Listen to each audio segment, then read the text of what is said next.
അങ്ങനെ രേണുസുതിക്കും രേണുസുതിയുടെ കൂട്ടുകാർക്കും അവർക്കെതിരെ കേസ് വന്നിട്ടുണ്ട്.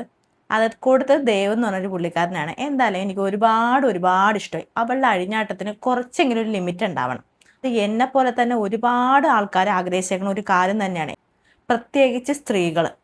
ഇപ്പൊ ഇവൾക്ക് ശരിക്കും ഒരു വിചാരമുണ്ട്, ഇവളൊന്ന് വലിയൊരു കൊമ്പത്തെത്തി. അതായത് അവൾ ഈ സബ്സ്ക്രിപ്ഷനിൽ ഇത്രയും വരുമാനം കൂടി കിട്ടിയപ്പോഴത്തേന് അവളുടെ വിചാരം അവൾ എന്താ വേറെ ഏതൊരു ലെവലിൽ എത്തി എന്നാണ് അവളുടെ വിചാരം. അവൾ കഴിഞ്ഞ ദിവസമൊക്കെ വന്നിട്ട് ഇൻസ്റ്റാഗ്രാമിൽ വന്നിട്ട് വീഡിയോ ഇട്ടിട്ട് ഭയങ്കര വലിയ പറച്ചിലൊക്കെ ആയിരുന്നു. ഞാൻ കേസ് കൊടുക്കും, ഞാൻ മറ്റേത് കൊടുക്കും, ഞാൻ മറിച്ചു കൊടുക്കും. ഞാൻ ചോദിക്കട്ടെ, നീ എന്തിന്റെ പേരിലാണ് കേസ് കൊടുക്കണം? നിനക്കെതിരെ കേസ് കൊടുക്കണത് ഞങ്ങളാ. എന്നെ പോലെ തന്നെ ഒരുപാട് പേര് ആഗ്രഹിച്ചൊരു കാര്യമാണ് ഇപ്പൊ ദേവ് എന്ന് പറഞ്ഞാൽ യൂട്യൂബർ ചെയ്തേക്കണം. എന്തായാലും ഒരുപാട് സന്തോഷമുണ്ട് ആ കാര്യത്തിൽ. എന്തായാലും കേസ് കിട്ടിയേക്കണത് ഇവളുടെ അഴിഞ്ഞാട്ടത്തിന് കൂട്ടു നിൽക്കുന്ന എന്താണ് ദാസപ്പനും, പിന്നെ വേറെന്താ പ്രതീഷും, വേറൊരുത്തനും കൂടി ഉണ്ടല്ലോ, ഒരു മുടി വളർത്തിയവൻ, അങ്ങോട്ടേക്കും അവളുടെ വടയിലോട്ട് നോക്കിക്കൊണ്ടിരിക്കുന്നവൻ, എൻ്റെ പേര് മുടി വളർത്തിയവൻ, അക്ഷയ് എന്ന്, അവനുമെതിരെയാണ് കേസ് വന്നിരിക്കുന്നത്. എന്തായാലും ഒരുപാട് സന്തോഷം, വീണ്ടും അറിയിച്ചുകൊണ്ടിരിക്കണേ. അത് എന്തായാലും ആ ദേവ് പറയുന്ന കാര്യങ്ങൾ നമുക്കൊന്ന് കേട്ടു നോക്കാം. ഞാനേ ഇന്ന് രാവിലെ വീട്ടിൽ നിന്ന് ഇറങ്ങിയതായിരുന്നു. അത് ഇപ്പം വന്ന് കയറിയിട്ടുള്ളൂ. ഇപ്പം സമയം 4 മണിയായി, 4 മണി ആവുന്നു.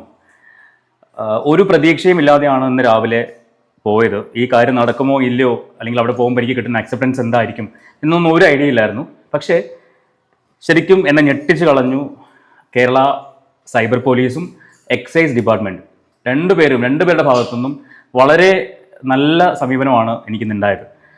ഞാൻ എന്തിനു വേണ്ടിയാണ് പോയതെന്ന് ചോദിച്ചു കഴിഞ്ഞാൽ, കഴിഞ്ഞ കുറച്ച് ദിവസങ്ങളായിട്ട് നമ്മൾ രേണുസുതിയുടെ വിഷയങ്ങൾ സംസാരിച്ച് വീഡിയോകൾ ചെയ്യുന്നുണ്ടായിരുന്നു.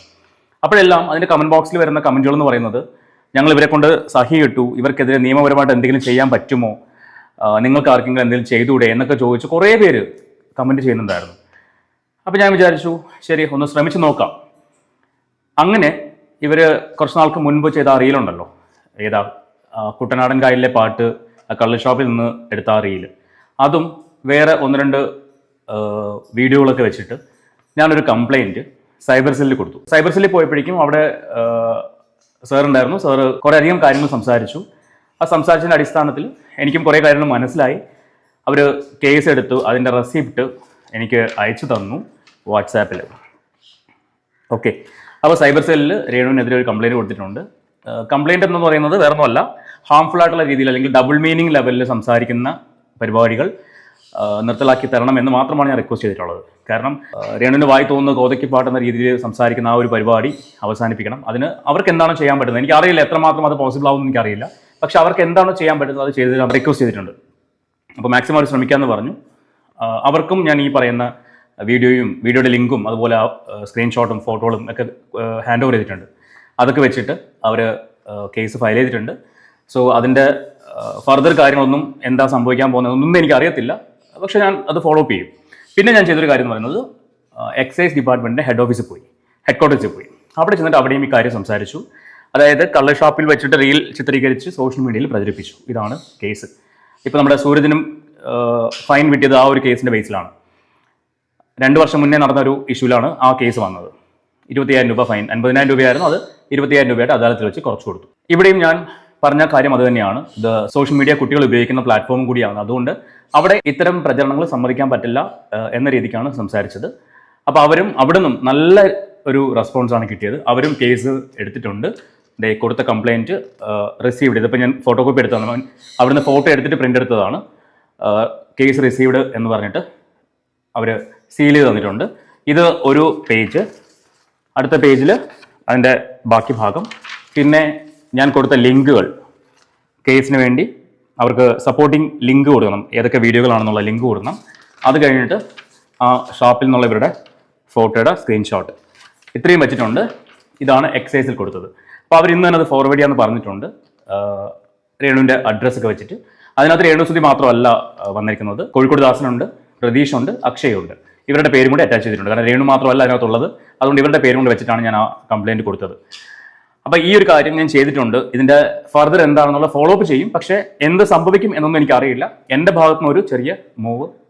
എന്തായാലും 100% ഈ മൂവ്മെൻറ്റ് സക്സസ് ആവണം എന്നാണ് ഞങ്ങളെപ്പോലുള്ള സാധാരണക്കാരുടെ ആവശ്യം എന്ന് പറയുന്നത്. കാരണം വെച്ചാൽ ഇവള് മാത്രമല്ല, ഇവളെ പോലെ കുറേ അഴിഞ്ഞാട്ട കാണിക്കുന്ന അവളുമാരുണ്ട്. ഈ ഫേസ്ബുക്കിലൂടെ കിടന്ന് ഇൻസ്റ്റയിൽ കൂടെ ഒക്കെ കിടന്ന് കാണിക്കുന്നത്. കാരണം സ്ത്രീകൾക്ക് തന്നെ ഇവരൊക്കെ അപമാനമാണ്.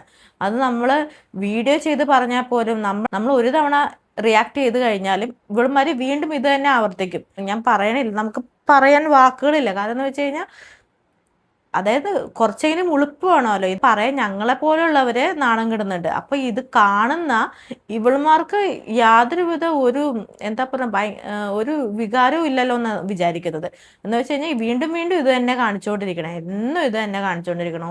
നമുക്കത് ഒരു ഫേസ്ബുക്ക് ആണെങ്കിലോ ഒരു സോഷ്യൽ മീഡിയ ആണോ ഓപ്പൺ ആക്കാൻ പറ്റാത്ത ഒരു അവസ്ഥയാണ് ഇപ്പോൾ വന്നേക്കണം. കുഞ്ഞു മക്കള് ഇവളുമാരൊന്നും ചിന്തിക്കുന്നേ ഇല്ല. ഇവളുമാർക്ക് റീച്ച് വേണമെങ്കിൽ ആയിക്കോട്ടെ, പക്ഷെ ഇവളുമാരെന്താ ചിന്തിക്കാത്ത വരും തലമുറകൾ കുഞ്ഞു മക്കൾ വരെ ഉപയോഗിക്കുന്ന കാലഘട്ടമാണ് ഫോൺ എന്ന് പറയുന്നത്. കാരണം അവർ സ്റ്റഡി പർപ്പസിനായിട്ട് അവർ യൂസ് ചെയ്യുന്ന ഒരു സംഭവമാണ് ഇപ്പോൾ ഫോൺ എന്ന് പറയുന്നത്. അതിനകത്ത് ഈ കാണുന്ന ഈ കോക്കൃത്തരങ്ങളും ഈ ഗോഷ്ഠികളൊക്കെ കാണിച്ചുകൊണ്ട് ഇത്രയും നീചമായ വസ്ത്രങ്ങളും ധരിച്ചുകൊണ്ടിരിക്കാനൊക്കെ വരുന്നത് ശരിയാണോ?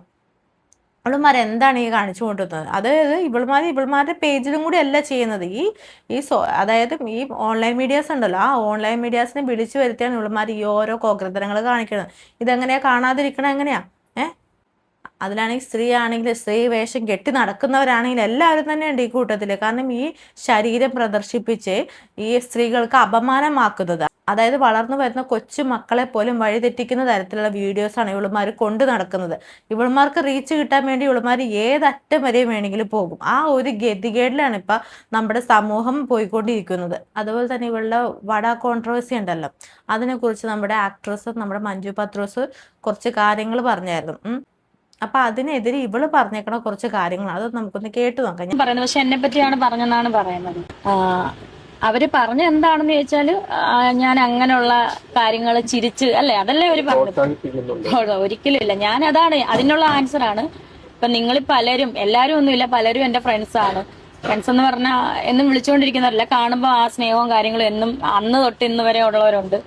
അപ്പം ആ ഒരു ഇതിൽ ഞാനത് നിസ്സാരമായിട്ട് കണ്ട് ചിരിച്ച് തള്ളുന്നു. അല്ലെങ്കിൽ ഞാൻ ചിലപ്പോൾ അങ്ങോട്ട് തമാശയായിട്ട് പറയുന്നതായിട്ട് എനിക്ക് തോന്നുള്ളൂ, അല്ലാതെ അത് വലിയ പ്രോത്സാഹിപ്പിക്കുക എന്ത് എനിക്കറിയില്ല. അതുപോലെ ഇപ്പം ആ ചേച്ചി ഒരു ടാറ്റു അടിച്ച് അവര് സോഷ്യൽ മീഡിയയിലൊക്കെ കാണിച്ചായിരുന്നു, അതുപോലെ ആ വീഡിയോ കാണിച്ചു. അവരുടെ ഡ്രസ്സിങ് ഞാൻ ഇതിനകത്തൊന്നും ഇടപെടുന്നില്ലല്ലോ, ഞാനൊന്നും പറയുന്നുമില്ല.